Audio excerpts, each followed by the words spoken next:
இன்றே டவுன்லோட் செய்து உங்கள் ஃபேவரட் ஷோக்களை என்ஜாய் பண்ணுங்க.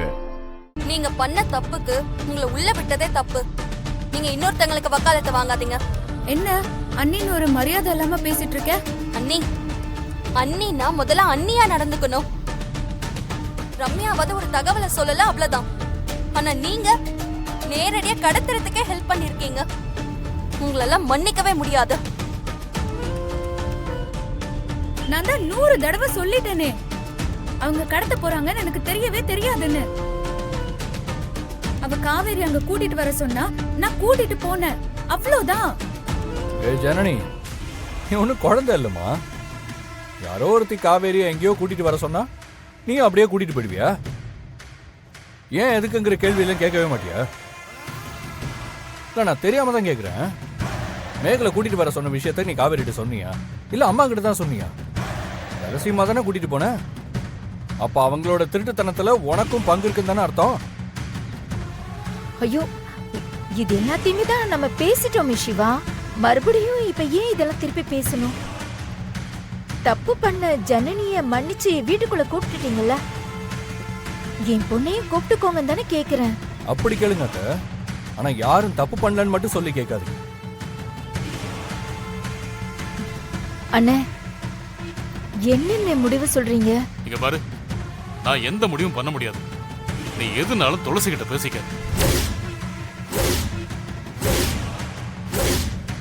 துளசி எடுக்கிற முடிவு தான் இறுதி முடிவு. மாமா, நாங்க எதுக்கு அவகிட்ட கேட்கணும்? அவ யார் இந்த வீட்டுக்கு? இன்னைக்கு காவேரி இந்த வீட்ல இருக்கானா, அதுக்கு காரணமே துளசி தான். துளசி இல்லனா அவ என்னைக்கோ இந்த வீட்ல இல்லாம போயிருப்பா. அதனால துளசி வந்துதான் இந்த விஷயத்துல முடிவெடுக்கணும். அம்மா, என்ன வேணாலும் சொல்லுங்க. ஒண்ணு ரம்யாவை உள்ள வர சொல்லுங்க, இல்ல வர வேணான்னு கூட சொல்லுங்க. எந்த முடிவுனாலும் அது நீங்க எடுங்க.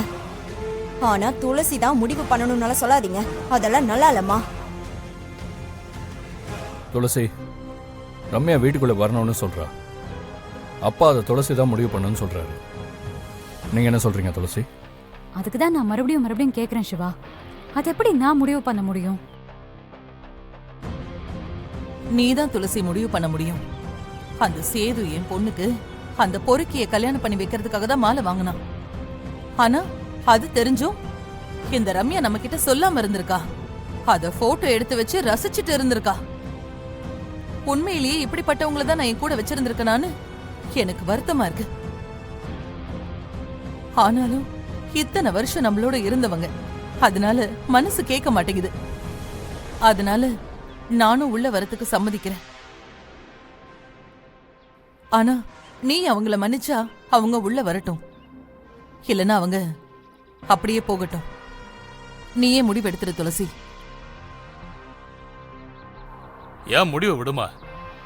நீ என்ன சொல்றியோ அதைத்தான் நாங்க கேட்க போறோம். நீ இந்த அளவுக்கு வந்துட்டியா? இரு, உன்னை பாத்துக்கிறேன்டி. ஐயா, இதுல நான் மன்னிக்கிறதோ இல்ல நீங்க மன்னிக்கிறதோ விஷயம் இல்ல. இவங்களால பாதிப்படைஞ்சது காவேரி தான். அதனால இவங்களை காவேரி மன்னிக்கிறதா சரியா இருக்கும். நம்ம காவேரியவே கேட்டு முடிவு பண்ணுவோம். ஆமாங்க, துளசி சொல்றதும் சரிதான். காவேரியே முடிவு பண்ணட்டும். எனக்கும் அதான் சரின்னு படுதுப்பா. ஏ சிவா, உனக்கு இது சரின்னு தான் படும். ஏன்னா நீ அவளோட ஜால்ரா தானே. எனக்கு இப்படி ஒரு கஷ்டம் கொடுக்கற அளவுக்கு நான் உங்களுக்கு என்ன துரோகம் பண்ண? எனக்கு நடந்தத இப்ப நினைச்சா கூட என் மனசு அப்படி வலிக்குது. ஏன் செத்து போயிடலான்னு கூட தோணுது. ஆனாலும் இந்த சமயத்துல நான் யாரையும் கஷ்டப்படுத்த விரும்பல. எனக்கு நடந்த கஷ்டம் என்னோடய போகட்டும். இப்போ நாங்க உங்களை மன்னிக்கலன்னா இது வரைக்கும் நாங்க உங்களுக்கு செஞ்ச உதவிக்கு அர்த்தமே இல்லாம போயிடும். தயவு செஞ்சு இனிமேலாவது இந்த குடும்பத்துக்கு எதுவும் கெட்டது பண்ணாதீங்க. ரம்யா, நீ உள்ள வா. ஏய், உள்ள வா. நான் சொன்னல, அம்மா உன்னை எப்படியாச்சும் உள்ள கூட்டிட்டு வந்துருவேன்னு. உள்ள வா. கைய விடுமா. ஏதோ அப்படியே ரொம்ப கௌரவமா உள்ள கூட்டிட்டு போற மாதிரி சொல்ற.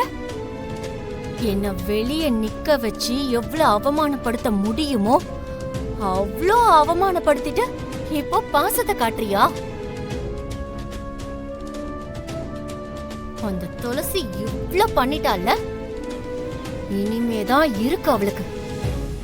அவளை நான் என்ன பண்றேன்னு மட்டும் பாரு. ஏய் என்னடி எல்லாரும் சேர்ந்து பண்ணுவோம். அது வரைக்கும் பொறுமையா இரு, நான் பாத்துக்கிறேன். நீ உள்ள வா. வா வாடி. ரம்யா சாப்பிடு. ரம்யா இத பாரு, உன் கோபத்தை சாப்பாட்டு மேல காட்டாத, சாப்பிடு. இந்த வீட்ல நீ சாப்பிட்டு எத்தனை நாளாச்சு? சாப்பிடு செல்லம். ஐயோ, சும்மா சாப்பிடு சாப்பிடுன்னு என்கிட்ட அனுதாதமா. எனக்கு இந்த வீட்ல இருக்கவே அவமானமா இருக்கு. இத்தனை நாளா இது என் மாமா வீடு, இது எனக்கு சொந்தமான வீடுன்னு நான் நினைச்சிட்டு இருந்தேன். ஒரே நாள்ல என்ன அனாத மாதிரி நினைக்க வச்சு மாமா என்னை இந்த வீட்டை விட்டு அதுவும் என்ன அனுப்பிட்டாரு. அப்ப நீங்களா வேடிக்கை பார்த்துட்டு தானே இருந்தீங்க? அனுப்புனது மட்டும் இல்ல, எவ்வளோ ஒருத்தி அவ சொன்னாதான் என்ன உள்ள விடுவேன்னு சொல்லிட்டாங்க. எனக்கு உடம்பெல்லாம் அப்படியே நடுங்கிடுச்சு தெரியுமா? ஐயோ, இப்ப கூட எனக்கு இங்க உட்காரு உடம்பெல்லாம் கூசுது. இத பாரு, இப்ப கூட இது என் அண்ணன் வீடுதான், உன் மாமா வீடு. அது ஒண்ணும் மாறி போகவே இல்ல. இங்க நடக்கிறதெல்லாம் எவ்வளோ ஒருத்தின்னு சொன்னியே, அவ ஒருத்தி பண்ற பித்தலாட்டம். அவளுக்காக நாம இந்த வீட்ல இருக்கக்கூடிய உரிமைய விட்டு கொடுக்க முடியுமா சொல்லு? இது நமக்கு உரிமையான வீடு. நம்ம உரிமையை நம்ம எதுக்காகவும் விட்டு கொடுக்க கூடாது ரம்யா. அப்போ அந்த துளசி சொன்னா நான் போகட்டும்னு மாமா விட்டுருவாரு அதானே? மா, நான் ஒரு நிமிஷம் செத்தே போயிட்டேமா. ரம்யா, காவேரியோட விஷயத்துல நீ பண்ணது தப்புதான். நீ அந்த துளசிக்கு எதிரா என்ன வேணாலும் பண்ணு, ஆனா காவேரி விஷயத்துல நீ அதை பண்ணிருக்க கூடாது. அந்த மேகலை காவேரியை கடத்திட்டு போய் தாசுக்கு கல்யாணம் பண்ணி வச்சிருந்தா இந்நேரம் அவளோட வாழ்க்கை என்ன இருக்கும்? காவேரி வாழ்க்கை நரகமா இருக்காது? அது நம்ம எல்லாருக்கும் தானே அசிங்கமா இருக்கும். நீ அதை கொஞ்சம் யோசிச்சிருக்கணும் ரம்யா. அண்ணி, நான் அதை யோசிக்கதான் செஞ்சேன். அம்மா இந்த லூசு தான் அதை யோசிக்காம பண்ணிடுச்சு. அமராவதி, அந்த விஷயத்துல நான் தான் தப்பு பண்ணிட்டேன். நான் துளசி ஜெயிக்க கூடாதுன்னு நினைச்சனே தவிர காவேரி கஷ்டப்படுவாளேன்னு நினைக்கவே இல்லை.